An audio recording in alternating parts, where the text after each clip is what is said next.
भारत माता के सपूत और क्रांतिकारी आंदोलन से देश की आजादी में योगदान देने वाले वारिंद्र घोष का जन्म प्रसिद्ध सर्जन डॉक्टर कृष्णनाथन घोष के पुत्र के रूप में 5 जनवरी 1880 को इंग्लैंड में हुआ था। बाद में उनका परिवार भारत वापस आ गया। अरविंद घोष उनके तीसरे बड़े भाई थे, जो शुरू में क्रांतिकारी थे लेकिन बाद में अध्यात्मवादी बन गए। प्रारंभिक शिक्षा के बाद वारिंद्र पटना कॉलेज में पढ़ने गए। इस बीच वह अपने तीसरे बड़े भाई अरविंद घोष से प्रभावित होकर क्रांतिकारी गतिविधियों में शामिल हो गए और 1905 के बंग भंग से आक्रोशित युवकों को संगठित करने लगे। उन्होंने बाघा जतीन के साथ मिलकर अनुशीलन समिति की स्थापना की और युगांतर के नाम से बंगाली साप्ताहिक अखबार निकाला। इस पत्र ने पूरे कोलकाता में क्रांति की मशाल जला दी। पत्र के संपादक स्वामी विवेकानंद के छोटे भाई भूपेंद्र नाथ दत्त को अंग्रेज सरकार ने देशद्रोह के आरोप में जेल भेज दिया। वंदे मातरम बोलने वालों पर कोड़े मारने वाले कोलकाता के चीफ रेजिडेंसी मजिस्ट्रेट किंग्सफोर्ड को सबक सिखाने के लिए 1907 में उन्होंने बाघा जतीन और कुछ अन्य साथियों के साथ माणिकतला में बम बनाना शुरू किया। एक मोटी किताब में बम रखकर किंग्सफोर्ड के पास भेजा गया, लेकिन किताब खुद न खोलने के कारण वह बच गया। इसके बाद उसे कोलकाता से बिहार के मुजफ्फरपुर में ट्रांसफर कर दिया गया।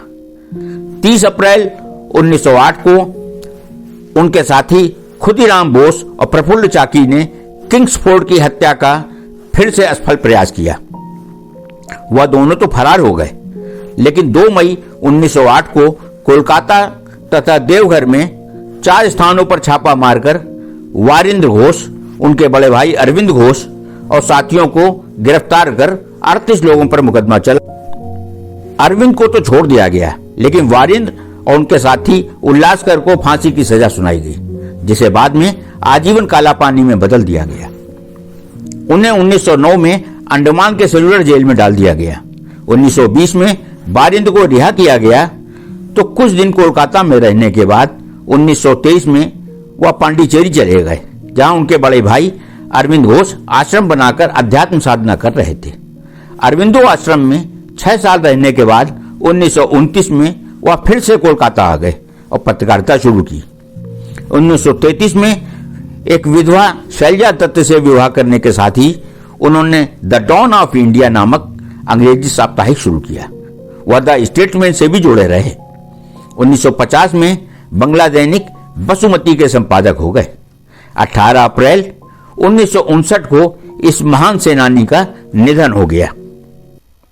जुड़े रहिए हमारे चैनल अपनी माटी अपनी छाती के साथ। और हाँ, यदि आपने हमारे चैनल को अभी तक सब्सक्राइब नहीं किया है तो जरूर कर दें, ताकि आपको मिलती रहे नित नई जानकारी। नमस्कार।